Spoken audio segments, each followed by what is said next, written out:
Often in architecture we can be so focused on the form, or the concepts, the ideas, the images, but the material reality is really where the rubber meets the road.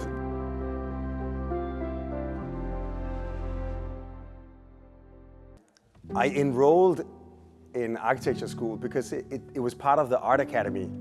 The Royal Danish Art Academy had painting, sculpture and architecture under one roof. And it was mostly because I loved drawing. But then on the first month of architecture school, we go to Barcelona and I discover, of course, Gaudí. Spain has really been the cradle of my transformation into an architect.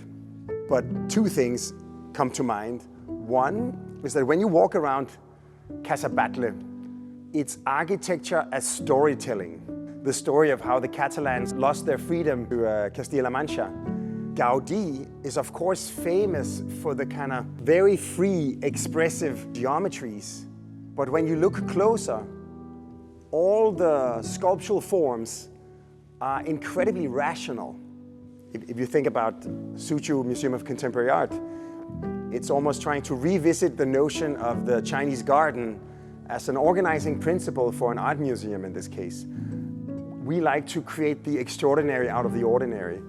When you look at the kind of sculptural forms of the roofs of the pavilions in the Suzhou Art Museum, they are all conical curves, perfectly defined geometrically from arches that are connected by straight ruled surfaces. And the glass is also a perfect circular curve, a concave, or in this case convex, from the inside form that is again perfectly described by a pure geometry. We almost dissolve the museum and it becomes a garden. That means that the people living in Suzhou, they can walk between the pavilions, through the gardens, down to the lake. The lake is also invited to come in with a kind of lily pad pond and the little channel between the pavilions, so that in a way the lake comes to the city comes to the lake, everything becomes a garden. And even if you don't have a ticket for the museum, you can still find yourself admiring both the gardens, the pavilions and the sculptures. We've called the exhibition Materialism. Why don't we take a look at and appreciate how human society has been shaped by the materials we have known how to harvest and source and manipulate to create the framework for the life we want to live.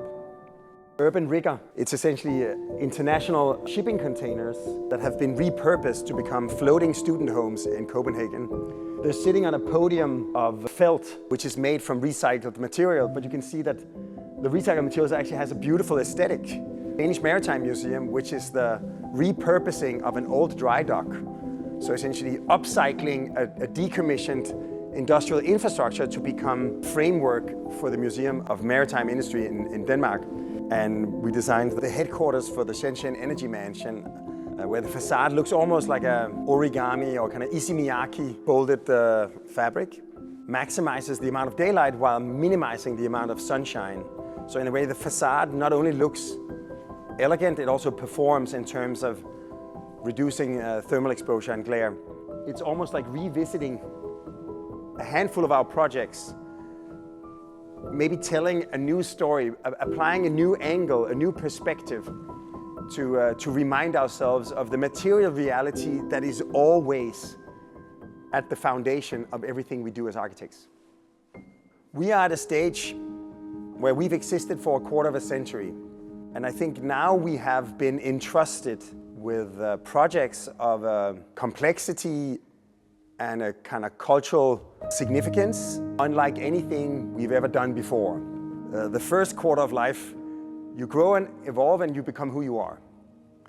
And for me, that finished when I graduated from architecture school. The second quarter of life, you own your craft. You become part of a team. You assemble a team and you discover what is your gift. And you could say, that's probably where I am now.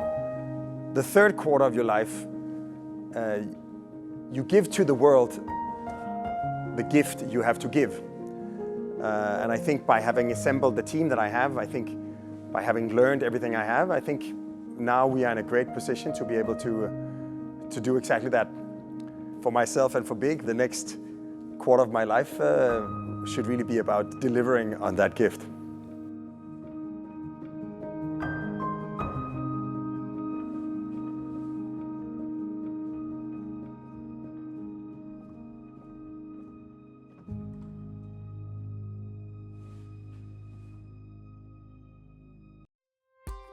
I have 2 sons.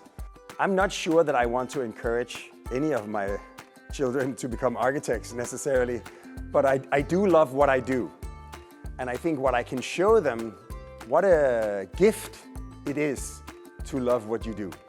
There is a truth to it, which is if it feels like work, then you're doing it wrong.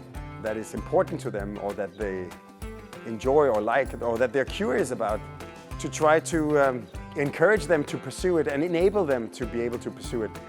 When you are deeply passionate about something, you can run faster and longer.